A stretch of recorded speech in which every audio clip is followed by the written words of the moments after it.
Welcome to the English Epics channel. Last evening, my wife and I attended a festive party hosted by her company. She is a cheerful woman of medium height and build, with light hair, brown eyes, and a magnificent smile. Her name is Melanie Bolden. My name is Bob Bolden. We are both 35 years old. I am 183 centimeters tall, slim and fairly fit, with dark hair and eyes. Some people say I have a dark side. I don't see it that way. I try to be fair. Sometimes that means being strict. Sometimes it doesn't. Melanie works at a real estate agency handling document preparation, accounting, and general legal work. She isn't a fully qualified lawyer, but has specialized training in the areas necessary for her job.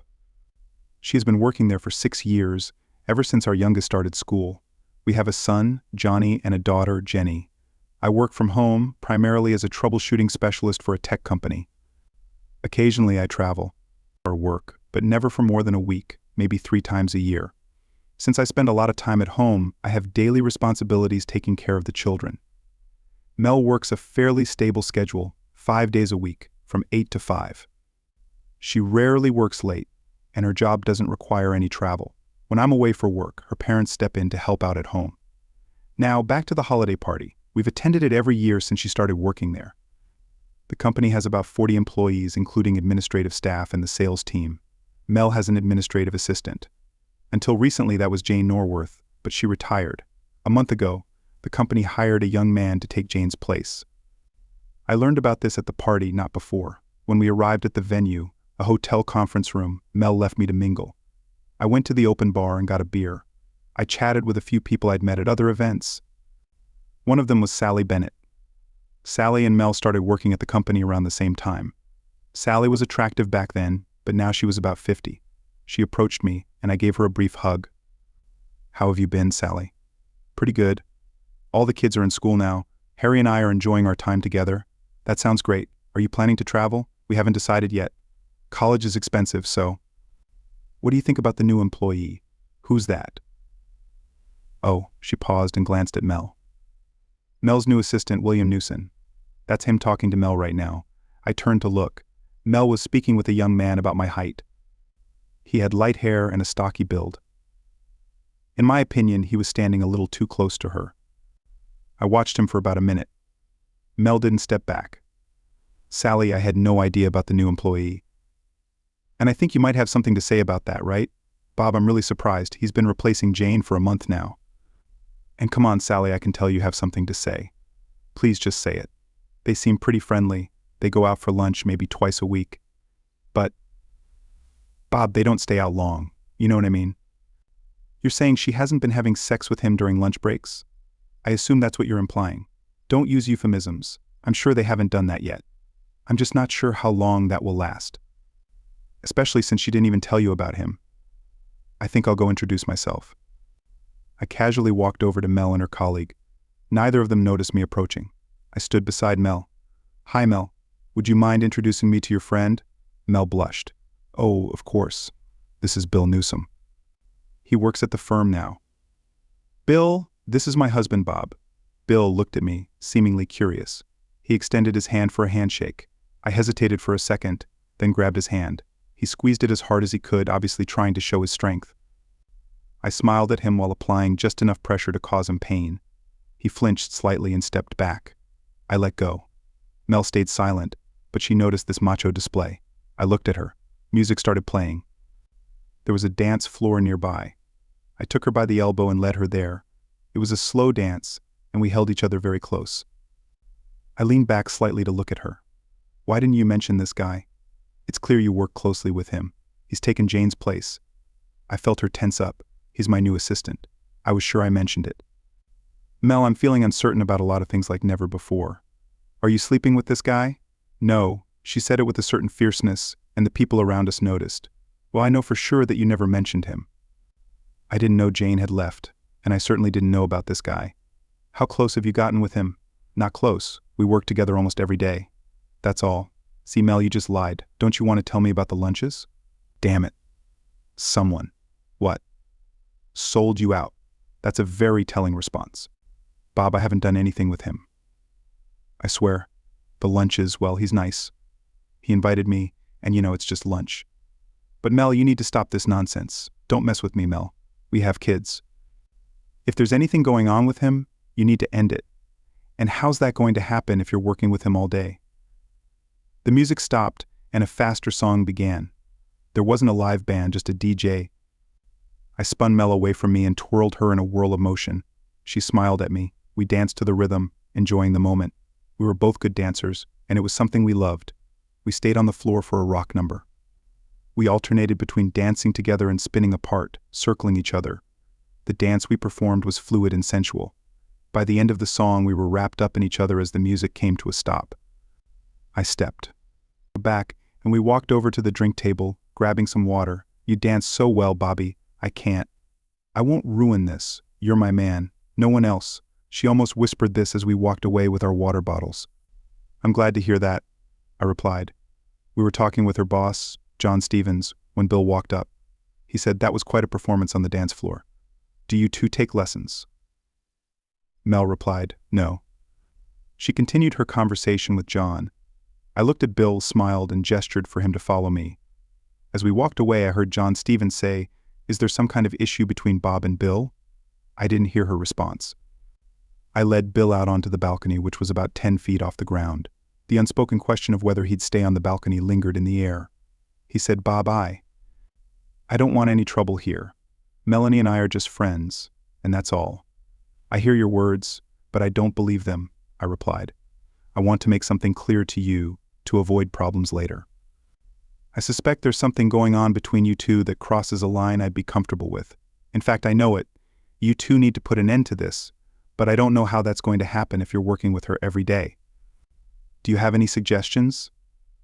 I really like her. I think she likes me too, as a friend.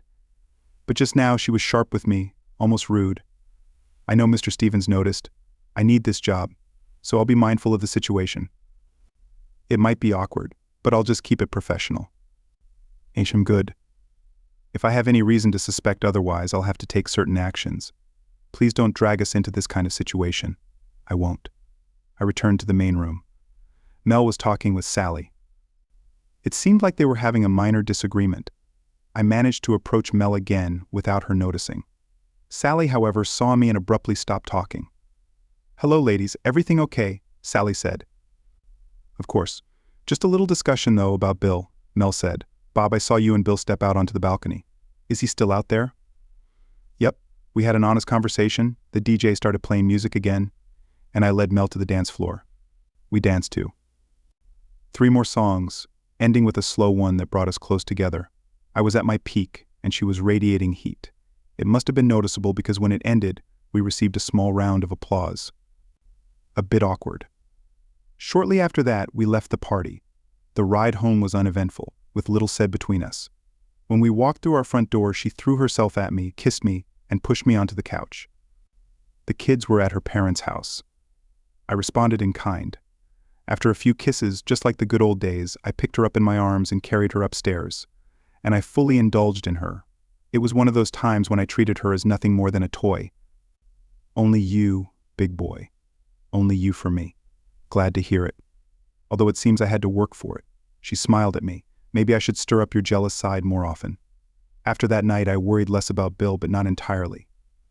2 weeks later, I stopped by Mel's workplace during her lunch break. Sally saw me walk through the door. She looked uneasy. "Hi, Sally. Is Mel here? Of course I'll call her for you. Don't worry about it, I'll surprise her." Sally glanced nervously toward Mel's office door. I walked down the hallway and opened the door to her office. She and Bill were sitting on her couch, close together, hip to hip. His arm was resting on the back of the couch, but not directly on Mel. However, her hand was resting on his knee. In an even voice, I said, "You two look uncomfortable." When they saw me, they looked far from at ease. Mel said, "Hi, Bob. What are you doing here?" Her voice trembled. "I wanted to check if you had a lunch date, or maybe if you'd like to eat with me. I'd like to eat with you." I turned to Bill. "You and I are going to have a serious conversation, Bill. Today after work. I'll meet you at the entrance." Bill said nothing. He looked scared. The 3 of us stood there, staring at each other, when John Stevens walked into the room. I suspect Sally had something to do with that. "Is there a problem here? Perhaps the same one from the party?" "Yes, I believe there is a problem." I spoke in a grim tone. Mel said, "There's no problem, Bob." Nothing is happening. You two definitely looked cozy until you saw me. I turned to John. Did you notice how cozy they were, John? He looked at all of us. Bill, your time here is over. You were on probation.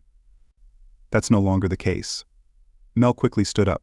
No, John, that's not the solution to this problem. He's good at his job. There's nothing more between us. John said, Mel, I'm not naive. I see what I see. Since the party, I've been expecting something like this to happen. And the fact that Bob showed up today just accelerated the timeline. Something unhealthy is developing here, and I won't allow it in this company. Maybe nothing bad has happened yet. But Mel, can you honestly say that nothing ever will? Mr. Stevens, Bill said, I haven't done anything with Mrs. Bolden other than our work. This isn't fair. Stevens replied, you two, you and Melanie, do you really want to continue this discussion? Mel said, no. I said, why not? What happened? Stevens told Bill to leave. Bill left. Then he turned to Mel. Well, you or me? Mel said, Bob, Bill and I, the other day we hugged and kissed. Mr. Stevens walked in as we were partying. He didn't say anything at the time. I'm so sorry, I don't know what came over me. But Bobby, that's all that happened. I said, let's go have lunch. Maybe you could take the rest of the afternoon off. She agreed. We drove in my car to a quiet Mexican restaurant where no one from her office would be. We placed our order. I asked Mel, so I'd like an honest explanation. Because despite my warning the fact that we have young kids, you were heading toward this guy's bed. I really liked him. I was very drawn to him, and I'm not exactly sure why. But I tried my best to avoid awkward situations. For as long as I could, Mel, you hugged, kissed, and today you two were kissing on the couch before I walked in. Sally was clearly uncomfortable when I showed up. She blushed. He's gone now. He was a temptation, the only one in our entire marriage. Now that he's gone, I'll be fine. But is he really gone? He's just not working with you anymore. But he's still around somewhere. He knows your number, where you live, where you work. How do I know? Bobby, I love you. This was the only time. Maybe I should go to therapy to figure out why. I'm certainly fully satisfied with you, sexually and in every other way. I nodded, and we finished our meal. We went home and made love before I had to pick up the kids. That night I did it again, this time with more tenderness. After she fell asleep, I went downstairs and cloned her phone. I also installed a silent tracker and a text message monitor. I didn't have anything that could intercept voice calls. The next day, after Mel left for work, I tinkered with her laptop so I could monitor its activity. From my phone, I completely didn't trust her. And sure enough, around 11 a.m. Bill called her. The call lasted 6 minutes. I drove over to her workplace. At 12:30, she stepped outside and drove off. She ended up at a Starbucks on the other side of town. Bill was there, waiting for her.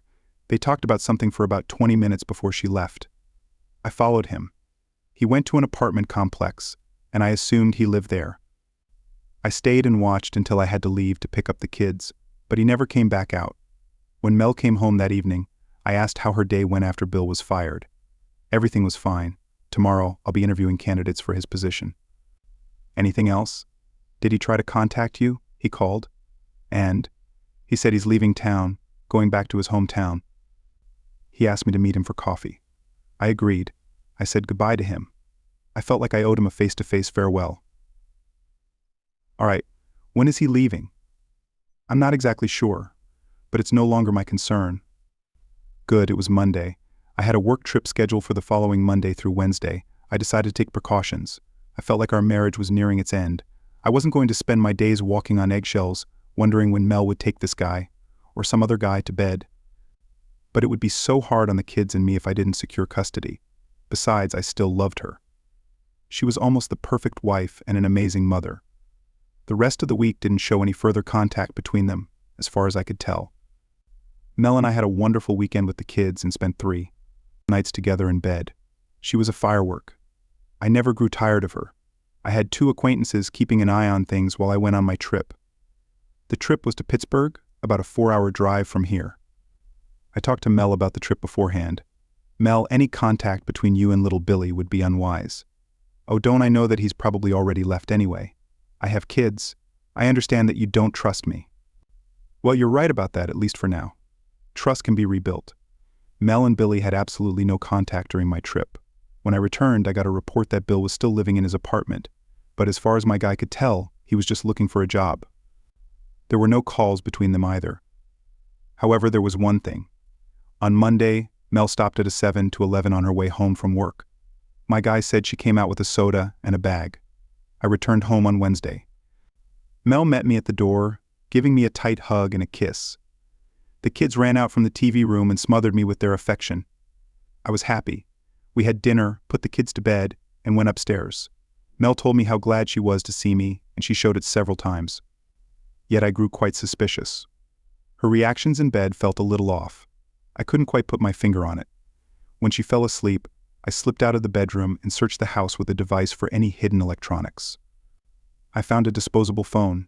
It was tucked in a kitchen drawer alongside some plastic food containers. I took it out, activated it, and cloned it onto my own small device. I was almost certain my marriage was over. Because otherwise, why would she do this? It was 2 a.m. I went through the data on the phone. There were several calls to Bill's number. There were also 2 messages exchanged.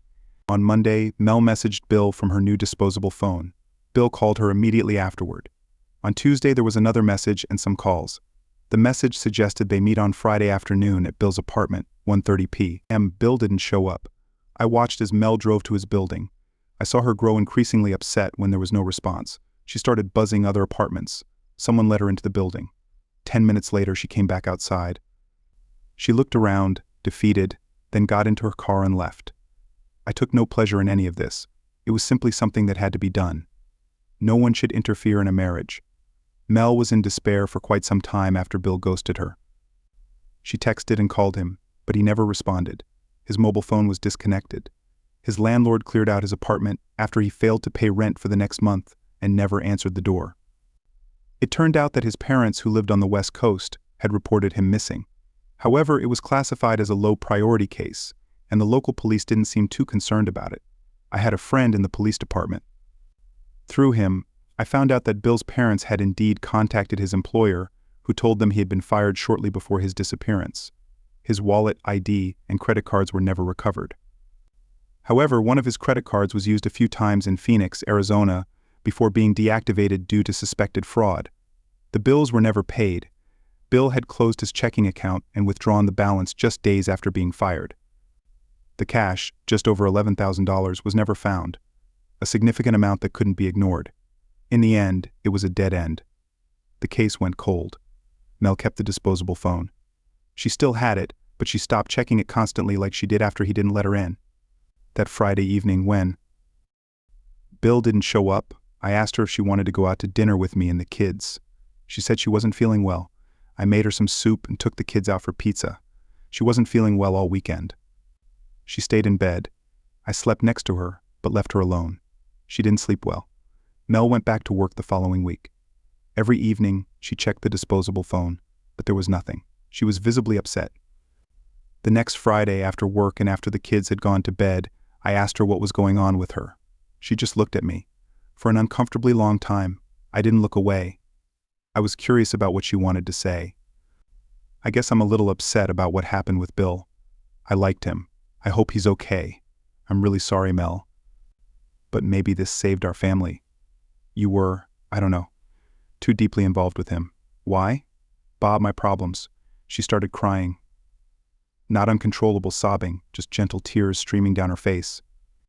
I said, "Oh, honey, he didn't care much about that job. And I doubt he cared much about you either. He just wanted to get you into bed. He's a good guy. I made some mistakes with him, getting too close. I'm sorry, it just kind of crept up on me. I felt like I needed to. I felt like you didn't give me any space to handle it. If you'd had that space, we'd already be divorced by now. Is that what you want? I'm sure you could find him and join him.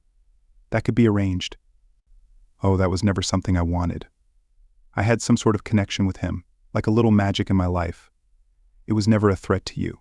Well, not entirely. You were about to sleep with him. That would have been the end for us. I wouldn't have tolerated it. It wasn't about sex. You give me amazing sex. I can't imagine anything better. But he was just so sweet, so charming. Yeah, sure. Did he push for sex with you? I bet he did. He did. He was lonely. He actually suggested that we could have a little fun and no one would ever know. But after the dancing, he backed off. Did he really back off?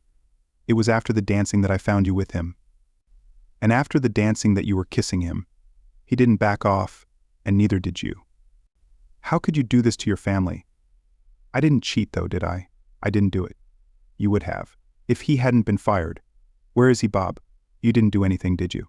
Please, Bob, I have no idea where he is now. Do you? No. Have you seen him since the cafe? No, I haven't. All right then, we need to move on with our lives. Bill is a dead issue for me now. I hope you can let it go too, and come back. Be a mom and a wife. Gradually, we returned to normal. Sometimes I caught her looking at me in a strange way. 2 years later, Mel had just given birth to our third child, a baby girl named Chloe. She was breastfeeding. One evening after dinner, the doorbell rang. I answered it. A man stood there.